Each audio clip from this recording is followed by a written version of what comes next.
In a quiet suburban neighborhood, the sun was setting, casting long shadows across neatly trimmed lawns and picket fences. Special Agent Maya Carter sat in her unmarked sit-in, her eyes focused on the house across the street. She had been assigned to monitor this location as part of an ongoing investigation into a suspected money laundering operation tied to organized crime. For hours, she had watched patiently, jotting down notes and waiting for any suspicious activity. It was a routine task, one she had done countless times before, but today would turn out to be anything but ordinary. Maya was no stranger to challenges. As a black woman in the FBI, she had faced her fair share of skepticism and bias throughout her career, but she had earned her place through hard work, determination, and an unshakable commitment to justice. Today, however, she wasn't thinking about those struggles. Her mind was fully on the job, until a figure appeared at her car window. Karen Miller, a local police officer known for her short temper and questionable behavior, had noticed Maya's vehicle while patrolling the area. To Karen, the car seemed out of place, a nondescript sit-in parked near a house she didn't recognize as belonging to anyone important. Without taking the time to assess the situation or follow proper protocol, Karen marched over to the driver's side, her face already set in a scowl. "Hey, what are you doing here?" Karen demanded, her tone sharp and accusatory. She didn't introduce herself or explain why she was questioning Maya. Instead, she leaned down to peer into the car, her expression dripping with suspicion. Maya, caught off guard by the sudden intrusion, remained calm. She turned off her phone, which she had been using to take notes, and rolled down the window. "I'm an FBI agent," she said evenly, reaching for her badge clipped to her belt. "I'm conducting surveillance as part of an active investigation." But Karen didn't seem interested in listening. Her gaze flicked briefly to the badge Maya held up, but instead of acknowledging it, she narrowed her eyes. "FBI? Really?" She scoffed, her voice laced with disbelief.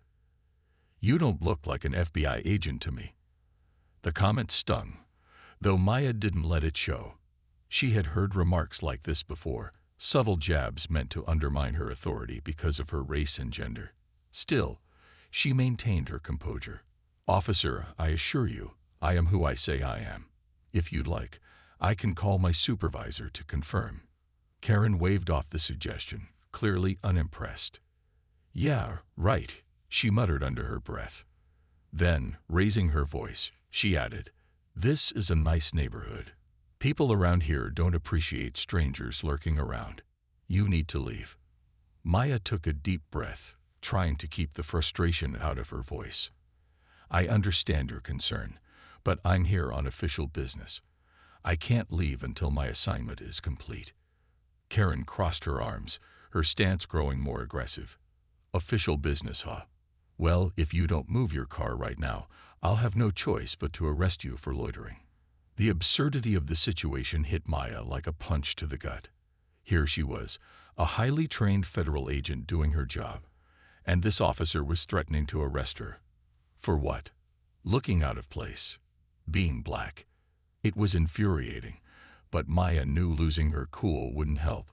She tried again to reason with Karen, explaining her role and emphasizing the importance of her work. But Karen wasn't having it. Her mind was made up, and nothing Maya said could change that. As the minutes ticked by, the tension between them grew thicker. A small crowd began to gather nearby, curious about the heated exchange. Some people pulled out their phones to record the scene, sensing that something unusual was unfolding.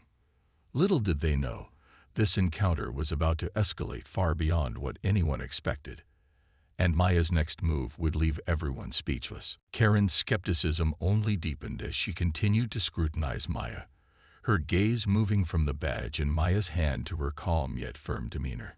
To Karen, none of it added up. How could this woman, a black woman, no less, be an FBI agent? In her mind, the idea seemed preposterous, a story too convenient to be true. Her biases clouded her judgment, and instead of verifying Maya's claims, she doubled down on her accusations. "You expect me to believe you are with the FBI?" Karen asked, her voice dripping with sarcasm. "You don't even look like someone who works for the government." She leaned closer to the car window, her posture confrontational, as if trying to intimidate Maya into backing down.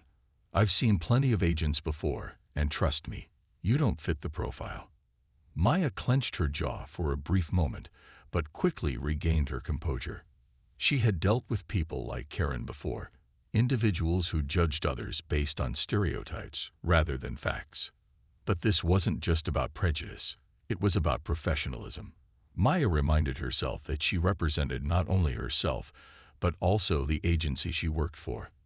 Losing her temper wouldn't solve anything. Instead, she decided to take a different approach. "Officer," Maya said, her tone measured and patient, "I understand your job is to ensure the safety of this neighborhood. But I'm not here to cause trouble. I'm here to prevent it. If you'd like, I can call my supervisor right now so they can confirm my identity and explain why I'm conducting surveillance here." Karen scoffed again, rolling her eyes as if the suggestion was ridiculous. "Oh, sure, because I have nothing better to do than sit around waiting for some supervisor to call me back," she snapped. "Look, lady, I don't know what game you're playing, but I'm done wasting my time. Either you leave voluntarily or I'll make you leave. Your choice." The crowd that had gathered nearby began whispering among themselves, their curiosity piqued by the escalating confrontation. Some people recorded videos on their phones, capturing every word exchanged between Maya and Karen. Others simply watched, unsure of what to think. Was this woman really an FBI agent, or was she lying to avoid getting into trouble? The uncertainty hung thick in the air. Maya glanced at the growing audience, realizing that this situation was spiraling out of control. She needed to de-escalate things before they got worse. "Officer Miller," she said firmly, using Karen's name to assert authority, "this isn't personal. I'm doing my job, just like you are. There's no reason for us to clash over this. Let me call my supervisor, and we can resolve this peacefully." But Karen wasn't interested in resolving anything peacefully. Her ego, and perhaps something deeper, something uglier, had taken over. She straightened up, pulling out her radio and speaking into it with clipped urgency. "Dispatch, this is Officer Miller. I've got a suspicious individual refusing to comply with orders, requesting backup at my location immediately." Maya's heart sank as she heard those words. Suspicious individual, refusing to comply. None of that was true. She had cooperated fully, offering explanations and even suggesting ways to verify her identity. Yet Karen twisted the narrative to paint her as uncooperative and defiant. It was clear now that Karen wasn't going to listen to reason or the truth. Within minutes, the sound of sirens filled the air as multiple squad cars sped toward the scene. Neighbors stepped back, forming a loose circle around Maya's vehicle as officers spilled out of their cars, hands resting on their holstered weapons. The atmosphere grew tense, almost electric, as the officers surrounded Maya's car, their expressions unreadable behind mirrored sunglasses. One of the arriving officers approached Karen, asking for details. Karen quickly filled him in, her version of events heavily skewed. "She says she's FBI, but I don't buy it," Karen said, gesturing toward Maya. "She's been argumentative and refuses to leave. I think she's impersonating a federal agent." Maya felt a surge of frustration bubbling beneath her calm exterior. Impersonating. Argumentative. None of this was accurate, and yet Karen's words carried weight because of the uniform she wore. Maya knew how these situations often played out, how easily the truth could be distorted when power dynamics were at play. But she refused to let fear or anger dictate her actions. Taking a deep breath, she reached for her phone and dialed her supervisor's number. Whatever happened next, she would face it head-on, knowing she had done nothing wrong. As the officers closed in, Maya realized that this wasn't just about her anymore. This was about exposing the biases and systemic issues that allowed moments like this to happen. And though she didn't know it yet, Her response to this injustice would spark a chain reaction far beyond what anyone could have imagined. The scene outside Maya's car quickly transformed from tense to chaotic as more officers arrived, their flashing lights casting red and blue hues across the neighborhood. The once quiet street was now a spectacle, with neighbors whispering nervously, children peering curiously from behind bushes, and smartphones held high to capture every moment. Maya sat in her car, calm but alert, aware that this situation was spiraling out of control, and fast. Karen stood nearby, confidently relaying her version of events to the other officers. She claimed she's FBI. Karen said loudly enough for everyone to hear, her tone dripping with skepticism. But come on. Does she look like an agent to you? She's been sitting here for hours, refusing to leave when I told her to. Something's not right. Maya rolled down her window again, raising her voice slightly so it carried over the commotion. Officers, I've already explained my position. I'm Special Agent Maya Carter with the FBI. I'm conducting authorized surveillance related to an ongoing investigation. My supervisor is aware of my location and mission. Please, let me call them to confirm. One of the newer officers stepped forward, his expression unsure. He glanced at Maya, then back at Karen, clearly torn between trusting protocol and deferring to Karen's seniority. Ma'am, if you're truly with the FBI, we need to verify that, he said cautiously. It's standard procedure. I've offered to verify multiple times. Maya replied, her frustration beginning to show despite her best efforts to stay composed. Officer Miller refuses to listen or follow basic procedures. Instead, she called for backup without cause and is escalating a situation that never should have happened. Karen cut in sharply, pointing a finger toward Maya. You see, she's argumentative and uncooperative. That's exactly why I don't believe her story. If she really is who she says she is, she wouldn't have any problem leaving quietly. The accusation stung, but Maya knew better than to rise to the bait.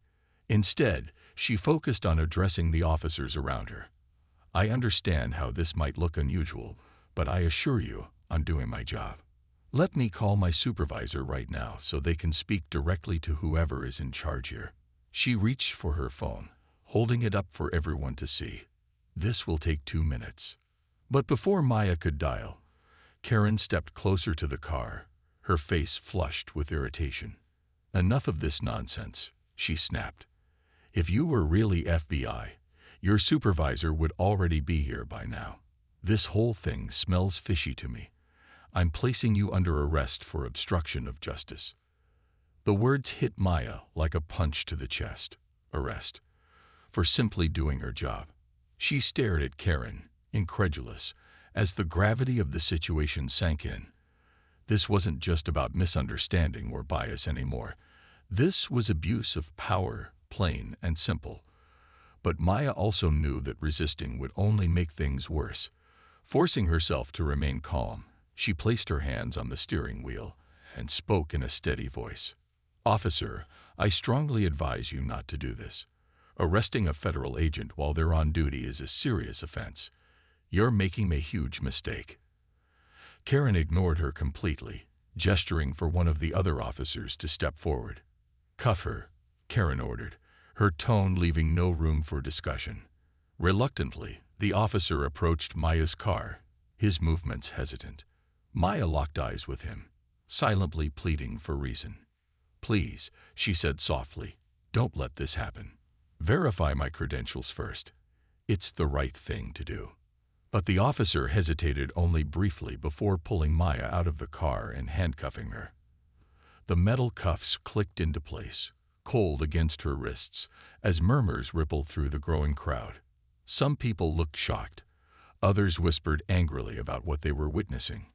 A few shouted questions at the officers, demanding explanations, but their voices were drowned out by the hum of tension in the air.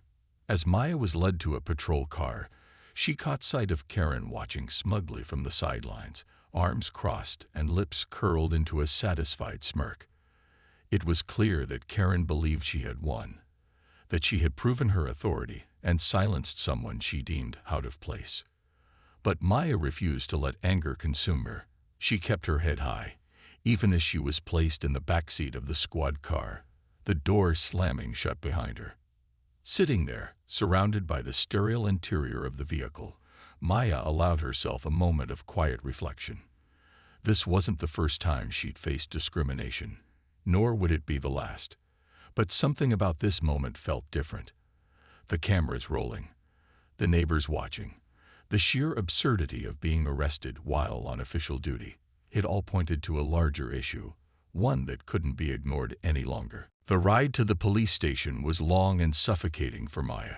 Sitting in the back of the patrol car, her hands still cuffed behind her, she stared out the window as familiar streets blurred past. The weight of what had just happened pressed down on her. She, a decorated FBI agent, had been arrested while carrying out her duties. It was surreal, almost like something out of a bad movie. But this wasn't fiction. It was her life, and the injustice of it burned deep inside her. When they arrived at the station, Maya was escorted inside, drawing curious glances from officers and civilians alike. Word spread quickly about the suspect, who claimed to be an FBI agent, and soon a small crowd gathered near the booking desk. Maya remained silent, refusing to give anyone the satisfaction of seeing her rattled. She knew that staying composed was key, not just for herself, but for the bigger picture. Every move she made, every word she said, mattered now. At the booking desk, one of the officers began the process of logging her information. "Name?" he asked gruffly, barely looking up from his paperwork. "Special Agent Maya Carter," she replied firmly. "FBI." The officer paused, glancing at her skeptically. "You've already said that. Do you have ID?" Maya nodded toward the badge and credentials confiscated from her during the arrest. "It's all right there," she said evenly. "Call my supervisor if you need confirmation. They'll explain everything." But instead of verifying her identity, the officer simply shrugged and continued filling out forms. Maya felt a surge of frustration, but pushed it aside. Arguing wouldn't help. Not here. Not now. Instead, she focused on observing the room, noting how people reacted to her presence. Some looked confused, others amused, and a few seemed genuinely concerned. Among them was a young administrative assistant who kept glancing at Maya with wide eyes, clearly troubled by what was unfolding. As the minutes dragged on, Maya's phone buzzed incessantly in the evidence bag where her belongings had been placed. Calls and messages poured in from her colleagues at the FBI, alerted by the GPS tracker on her vehicle and the distress signal automatically triggered when her badge was scanned into the system. Back at headquarters, her supervisor, Assistant Director Harris, sprang into action, mobilizing resources to address the situation. He immediately contacted the local police chief, demanding answers and threatening legal action if Maya wasn't released promptly. Meanwhile, outside the station, the story was blowing up online. Videos of the arrest captured by neighbors had gone viral within hours, sparking outrage across social media platforms. Hashtags like #JusticeForMaya and #RacistCops trended nationwide, with users sharing their thoughts and calling for accountability. News outlets picked up the story, airing clips of the confrontation alongside interviews with witnesses who described Karen's behavior as hostile and unprofessional. The public pressure mounted rapidly, forcing both the police department and the FBI to respond.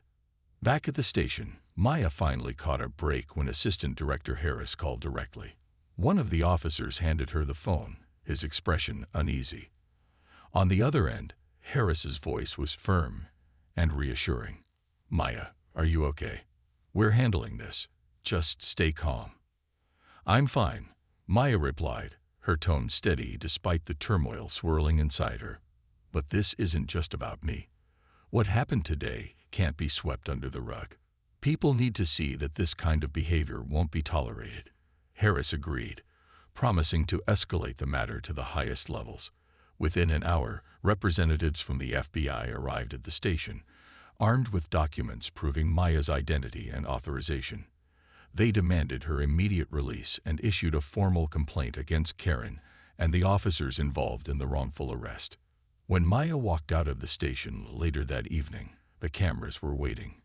Reporters shouted questions, microphones thrust toward her face as flashes lit up the night. Maya stopped briefly, knowing this was her chance to send a message. "Today, I was arrested simply for doing my job," she said, her voice strong and clear. "This isn't just about me. It's about the countless others who face discrimination and bias every day. We deserve better, and we will fight for change." Her words resonated deeply, igniting a wave of support and solidarity. As she stepped into the car sent by the FBI, Maya felt a mix of emotions: anger, exhaustion, but also hope. This ordeal wasn't over, but she knew it was only the beginning of something much bigger. The days following Maya's arrest were a whirlwind of activity, both for her personally and for the nation at large. The video footage of the incident had ignited a firestorm of public outrage, with millions demanding accountability from the police department. News anchors debated the issue on live television. Civil rights activists organized protests, and even everyday citizens took to social media to share their own stories of discrimination. The hashtag Justice for Maya continued to trend, becoming a rallying cry for those fed up with systemic racism and abuse of power. Inside the local police department, tension crackled like static electricity. The police chief, a grizzled veteran of law enforcement, found himself under immense pressure. Calls poured in from city officials, community leaders, and even federal agencies, all demanding answers. Faced with mounting scrutiny, he reluctantly launched an internal investigation into Karen's actions. However, it was clear that the probe wasn't being conducted out of genuine concern. It was damage control, an attempt to save face as the scandal threatened to tarnish the department's reputation. Meanwhile, the FBI wasted no time filing formal complaints against Karen and the officers involved in the wrongful arrest. They accused them of obstructing federal operations, violating protocol, and engaging in discriminatory behavior. Assistant Director Harris made it clear during a press conference that the Bureau would not tolerate such interference. Special Agent Carter was performing her duties as a sworn officer of the law. He declared sternly, "Her treatment is unacceptable, and we will pursue every legal avenue to ensure justice is served." For Maya, the aftermath of the arrest was emotionally draining, but also empowering. She could have chosen to retreat, to focus solely on healing and moving past the humiliation. But instead, she decided to channel her pain into action. With support from her colleagues and advocacy groups, she began organizing community forums aimed at addressing racial profiling and bias in policing. These events brought together people from all walks of life: activists, educators, attorneys, and even some open-minded officers willing to listen and learn. At one forum, held in a packed auditorium, Maya stood behind a podium, her presence commanding yet approachable.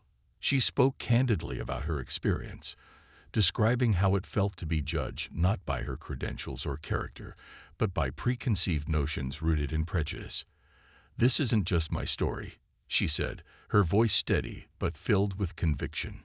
"It's a reflection of a much larger problem, one that affects countless individuals every single day. We need to confront these biases head-on if we want real change." Her words resonated deeply with the audience, many of whom nodded in agreement or wiped away tears. After her speech, several attendees shared their own experiences of mistreatment at the hands of law enforcement. One woman recounted how she'd been stopped repeatedly while driving through predominantly white neighborhoods, always questioned about where she was going and why. A young man described being frisked outside a convenience store simply because he looked suspicious. Each story added fuel to the growing movement sparked by Maya's courage. Behind the scenes, Maya worked tirelessly to gather evidence of Karen's past misconduct. She reached out to others who had encountered similar treatment, encouraging them to come forward. Many were hesitant at first, fearing retaliation or doubting that speaking up would make a difference. But Maya reassured them, emphasizing that their voices mattered and that collective action could lead to meaningful reform. Slowly but surely, testimonies began pouring in.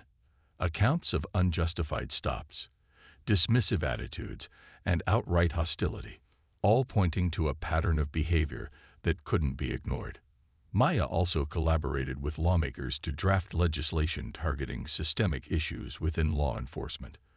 The proposed bill focused on increasing accountability, mandating implicit bias training, and establishing independent oversight boards to review cases of alleged misconduct. While the road ahead promised challenges, Maya remained undeterred.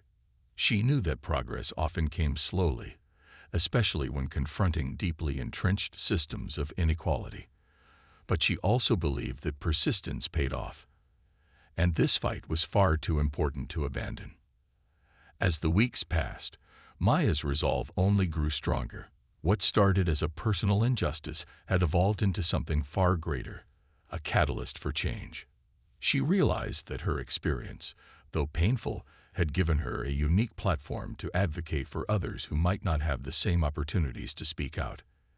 And while the battle was far from over, Maya took solace in knowing that she was planting seeds of hope, one conversation, one policy, and one person at a time. Maya's determination to turn her ordeal into a force for change only grew stronger as the weeks went by. She understood that her arrest wasn't just an isolated incident. It was a symptom of a much larger issue. With the public's attention firmly on her story, she seized the opportunity to push for systemic reforms that could prevent others from enduring similar injustices. Her approach was strategic, thoughtful, and relentless. One of Maya's first moves was to partner with civil rights organizations and advocacy groups. Together, they launched a nationwide campaign called Truth and Accountability in Policing. The initiative aimed to educate communities about their rights during police encounters and provide resources for those who had experienced discrimination or misconduct. Workshops were held in schools, community centers, and churches, drawing crowds eager to learn how to protect themselves and hold law enforcement accountable. At one such workshop in a bustling urban neighborhood, Maya stood before a diverse audience, her presence calm yet commanding. She began by sharing her own experience, not to seek sympathy, but to illustrate how easily prejudice could infiltrate even the most routine interactions. "What happened to me wasn't fair," she said, her voice steady. "But it opened my eyes to something bigger, the need for transparency and trust between law enforcement and the communities they serve." She then shifted gears, focusing on practical steps people could take if they found themselves in similar situations. "Document everything," she advised. "Take notes, record videos if you can, and always know your rights. Knowledge is power, and when we stand together, we become unstoppable." The audience listened intently, many nodding in agreement or jotting down tips. After her presentation, a long line formed as attendees approached Maya to thank her or share their own stories. One elderly woman tearfully recounted how her grandson had been wrongfully detained years ago, leaving emotional scars that still lingered. Another man described being profiled repeatedly while commuting to work. Each story reinforced Maya's belief that the culmination of Maya's efforts began to take shape as the investigation into Karen's actions reached its peak. The mountain of evidence against her was overwhelming. Testimonies from past victims, video footage of the arrest, and documentation of her history of discriminatory behavior all painted a damning picture. The Internal Review Board convened for days, examining every detail of the case. It became clear that Karen's actions weren't just an isolated mistake. They were part of a pattern, one that had gone unchecked for far too long. When the hearing finally took place, Maya was called to testify. Dressed in a crisp suit, she walked into the courtroom with her head held high, aware that this moment wasn't just about her. It was about everyone who had ever been dismissed, doubted, or mistreated because of their race. As she took the stand, the room fell silent, all eyes fixed on her. She recounted the events of that day in calm, measured tones, describing how Karen had disregarded her credentials and escalated the situation without cause. Her words carried weight, not because of anger or emotion, but because of their clarity and truth. I am here today not only as a victim of bias, but also as someone who believes in justice, Maya said, her voice steady and firm. What happened to me is unacceptable, but it's also an opportunity, a chance to confront the biases that exist within our systems and demand better. We owe it to ourselves and future generations to ensure that no one else has to endure what I went through. Her testimony struck a chord with many in the room, including some members of the review board who had initially seemed indifferent. When Maya finished speaking, there was a palpable shift in the atmosphere. The focus was no longer solely on Karen's actions. It had expanded to the broader implications of systemic racism and the urgent need for reform. The verdict came swiftly. Karen was found guilty of misconduct, abuse of power, and violating department policies. She was immediately suspended without pay and faced criminal charges for her role in the wrongful arrest. For many, this outcome felt like a small victory, a sign that accountability was possible, even in cases involving law enforcement. But Maya knew that punishing one individual wasn't enough. Real change required addressing the root causes of such behavior, which meant overhauling outdated practices and fostering a culture of respect and fairness. In the weeks that followed, the proposed legislation Maya had helped draft gained significant traction. Lawmakers from both sides of the aisle recognized the importance of the bill, spurred on by public pressure and the undeniable evidence of systemic issues exposed by Maya's case. The media coverage of her story kept the conversation alive, ensuring that politicians couldn't ignore the growing demand for reform. When the bill passed, it marked a historic step forward, one that mandated implicit bias training, increased transparency through body cameras, and established independent oversight boards to investigate complaints against officers. Maya attended the signing ceremony, standing alongside activists, lawmakers, and fellow agents who had supported her journey. As the governor signed the bill into law, applause erupted throughout the room. Maya allowed herself a brief smile, knowing how much work had gone into this moment.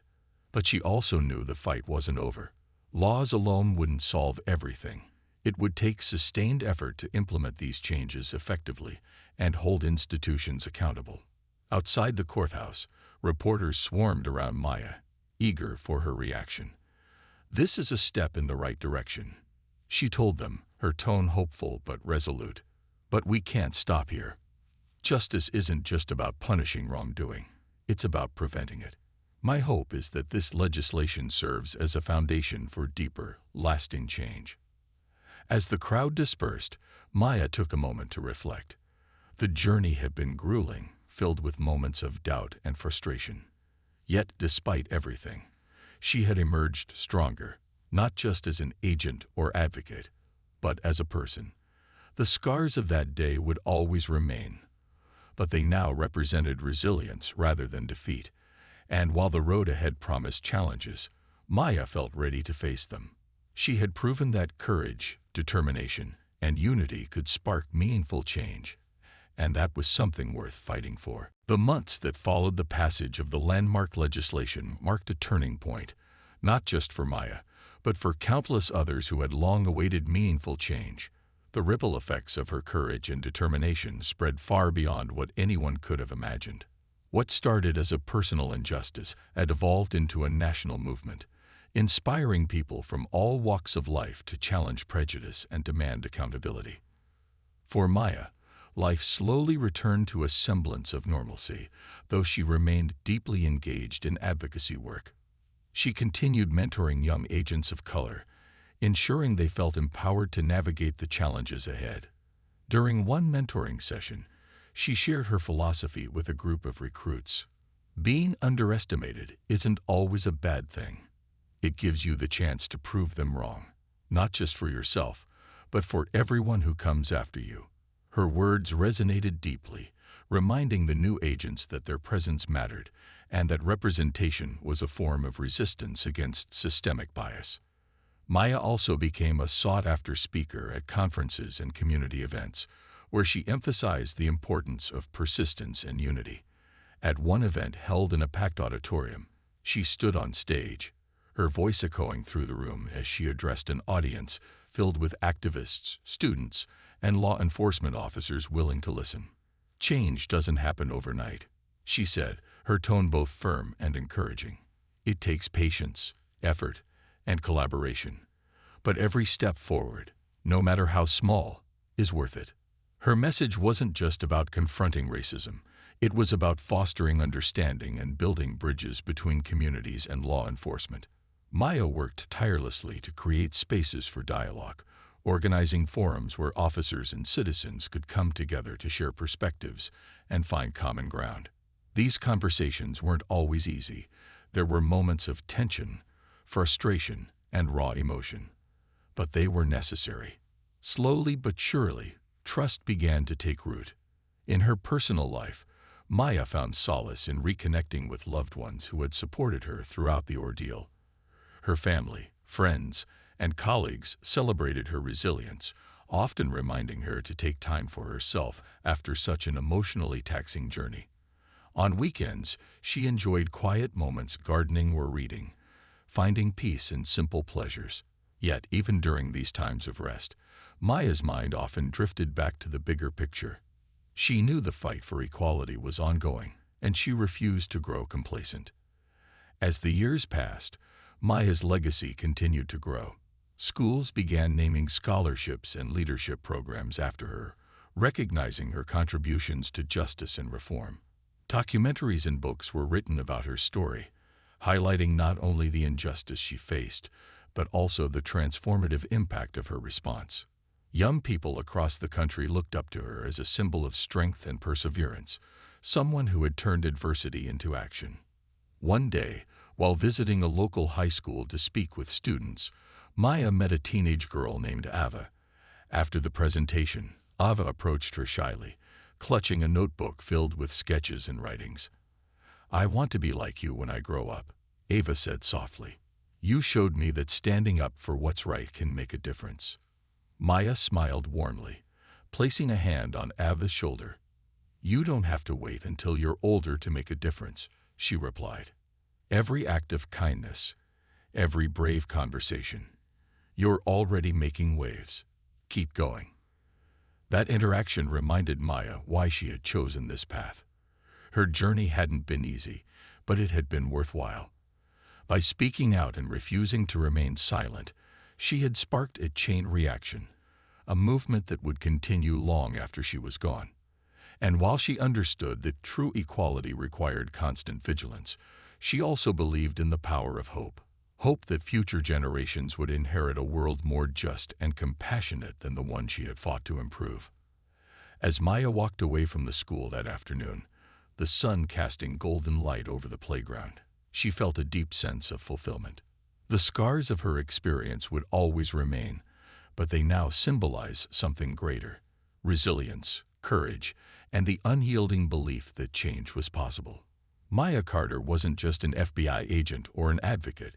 She was a beacon of hope, proof that one person's actions could ignite a movement capable of transforming lives.